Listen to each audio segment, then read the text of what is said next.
ನಮಸ್ಕಾರ ವೀಕ್ಷಕರೇ, JTV news ಸುದ್ದಿಗಳಿಗೆ ಸ್ವಾಗತ. ನಾನು ಅಕ್ಷಯ. ಕಲಬುರಗಿ ಸೆಂಟ್ರಲ್ ಜೈಲಿನಿಂದ 3 ಸಜಾ ಕೈದಿಗಳ ಪರಾರಿ. ಪ್ರಕರಣ ನಗರ ಪೊಲೀಸ್ ಆಯುಕ್ತ ಶರಣಪ್ಪ ಎಸ್ಡಿ ಹೇಳಿಕೆ. ಹಿರಿಯ ಅಧಿಕಾರಿಗಳಿಂದ ಜೈಲು ಪರಿಶೀಲನೆ ತಂಡದೊಂದಿಗೆ ಸ್ಥಳ ಮಹಾಜರು ತನಿಖೆ ಮುಂದುವರಿಕೆ.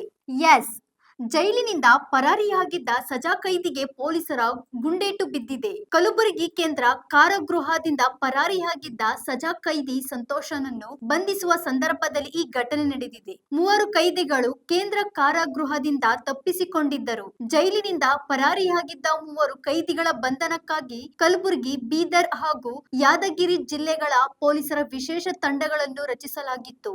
ಇದೀಗ ಓರ್ವ ಕೈದಿಯ ಪತ್ತೆಯಾಗಿದೆ. ಆತ್ಮರಕ್ಷಣೆಗಾಗಿ ಪೊಲೀಸರು ಆತನ ಕಾಲಿಗೆ ಗುಂಡು ಹಾರಿಸಿ ಬಂಧಿಸಿದ್ದಾರೆ. ಮತ್ತಷ್ಟು ವಿವರ ಇಲ್ಲಿದೆ. ಕಲಬುರಗಿ ಕೇಂದ್ರ ಕಾರಾಗೃಹದಿಂದ 3 ಸಜಾ ಕೈದಿಗಳು ತಪ್ಪಿಸಿಕೊಂಡು ಹೋಗಿರೋ ಬಗ್ಗೆ ಮಾಹಿತಿ ಬಂದು ತಕ್ಷಣ ನಾನಾಯ್ತು ಮತ್ತು ಡಿಸಿಪಿ ಮತ್ತೆ ಇತರರೆಲ್ಲ ಸ್ಥಳಕ್ಕೆ ವಿಸಿಟ್ ಮಾಡಿ ಪರಿಶೀಲನೆ ಮಾಡಿದ್ವಿ. ಮತ್ತು ಈಗಾಗಲೇ ಪ್ರಿಸನ್ ಅಧಿಕಾರಿಗಳು ಏನಿದ್ದಾರೆ ಸಂಬಂಧಪಟ್ಟವರು ದೂರನ್ನು ನೀಡ್ತಾ ಇದ್ದಾರೆ.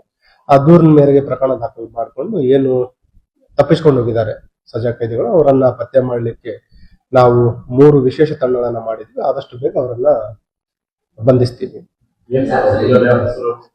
ಬೇಸಿಕಲಿ ಇವರೆಲ್ಲ ಏನಿದ್ದಾರೆ 3 ಜನ ಆರೋಪಿಗಳು ಮೂಲತಃ ಬೀದರ್ ಜಿಲ್ಲೆಯವರಿದ್ದಾರೆ ಮತ್ತು 3 ಜನರಿಗೆ ಸಜೆ ಆಗಿದೆ. 2 ಜನ ಆರೋಪಿಗಳಿಗೆ ಲೈಫ್ ಸೆಂಟೆನ್ಸ್ ಆಗಿದೆ ಕೊಲೆ ಪ್ರಕರಣದಲ್ಲಿ ಮತ್ತು ಇನ್ನೊಬ್ಬ ಆರೋಪಿಗೆ 20 ವರ್ಷ ರಿಗರಸ್ ಇಂಪ್ರಿಸನ್ಮೆಂಟ್ ಒಂದು ಪೋಕ್ಸೋ ಕೇಸಲ್ಲಿ ಸಜೆ ಆಗಿರುವಂತದ್ದು. 3 ಜನ ಮೂಲತಃ ಬೀದರ್ ಜಿಲ್ಲೆಯವರಿದ್ದಾರೆ ಮತ್ತು ಒಂದು ಏನು ಬ್ಯಾರಕ್ ನಂಬರ್ 5 ಇತ್ತು ಅಲ್ಲಿಂದ ಇವರು ತಲೆಮರೆಸಿಕೊಂಡಿರೋ ಬಗ್ಗೆ ಮಾಹಿತಿ ಇದೆ.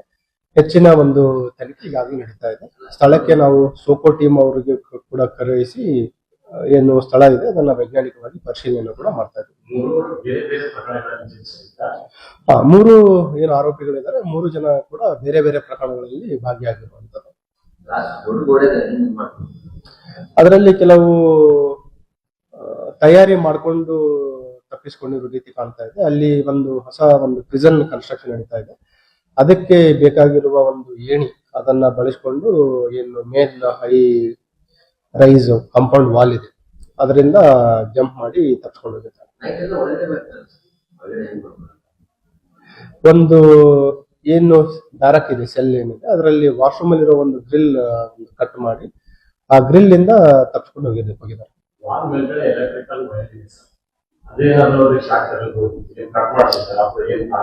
ಈಗ ಅದ್ರ ಬಗ್ಗೆನೂ ಚೆಕ್ ಮಾಡ್ತಾ ಇದೀವಿ. ಅದ್ರಲ್ಲಿ ಏನಾಗಿದೆ ಕೆಲವು ಸಿಬ್ಬಂದಿಯವರು ಅಧಿಕಾರಿಗಳದ್ದು ಲೋಪದೋಷನೂ ಇರಬಹುದು. ಹಾಗಾಗಿ ಸೀನಿಯರ್ ಪ್ರಿಸನ್ ಅಧಿಕಾರಿಗಳು ಕೂಡ ಅಲ್ಲಿ ಸ್ಥಳಕ್ಕೆ ಬಂದು ಪರಿಶೀಲನೆ ಮಾಡ್ತಾ ಇದ್ದಾರೆ. ಯಾರ್ದಾದ್ರೂ ಅದರಲ್ಲಿ ನೆಗ್ಲಿಜೆನ್ಸ್ ಇದ್ರೆ ಕೂಡ ಅವ್ರ ಮೇಲೂ ಕೂಡ ಕ್ರಮ ಕೈಗೊಳ್ಳಲಿಕ್ಕೆ ಸಂಬಂಧಪಟ್ಟ ಅಧಿಕಾರಿಗಳಿಗೆ ನಿರ್ದೇಶನವನ್ನು ಕೂಡ ನೀಡಿದೆ.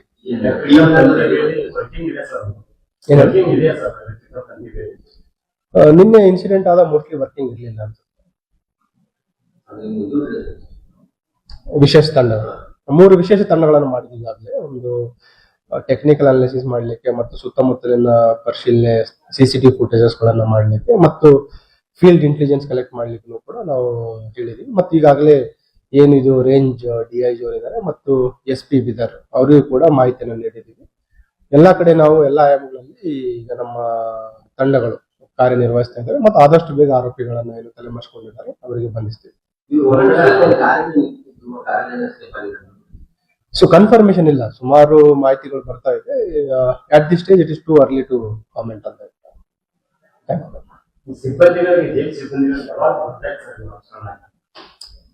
ಎಕ್ಸಾಕ್ಟ್ ಟೈಮ್ ಲೈನ್ ಈಗ ಹೇಳಲಿಕ್ಕಾಗಲ್ಲ. It has to be enquired. ಅವರೇನು ಪ್ರಿಲಿಮಿನರಿ ಎಂಕ್ವೈರಿ ಮಾಡ್ತಾರೆ.